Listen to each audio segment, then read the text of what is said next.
আসে আমাদেরকে গালি দেয়। তো এই বৈষম্য কি জন্য? আমাদের এটা থেকে সবাই বেরিয়ে আসতে হবে এবং যাতে মোটর চালক শ্রমিকদের উপরে অকারণে স্টিম রোলার চালানো না হয়, তার জন্য আমার সাহেবের কাছে আমার আবেদন। এবং একটা গোষ্ঠীর চাঁদা তোলে শ্রমিক কল্যাণ তহবিল নাম দিয়ে, আমরা সারা জীবন চাঁদা দিয়ে আসি, কিন্তু একজন শ্রমিক আহত হইলে সেই চাঁদা যারা তোলে তারা কোথায় থাকে তাদেরকে খুঁজে পাওয়া যায় না।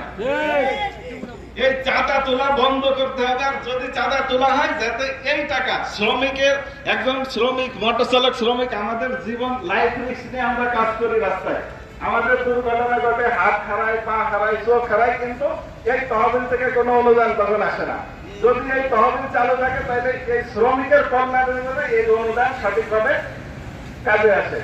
আর যদি কোনো শ্রমিক মারা যায় তাহলে সরকারের পক্ষ থেকে তার জন্য ন্যূনতম একটা অনুদান যাতে দেওয়া হয়, অথবা কোনো শ্রমিক পঙ্গুত্ব পালন করলে, হাত হারালে, পা হারালে তাদের জন্য একটা ন্যূনতম অনুদান দেওয়া হয়। তারপরে আমাদেরকে ড্রাইভাররা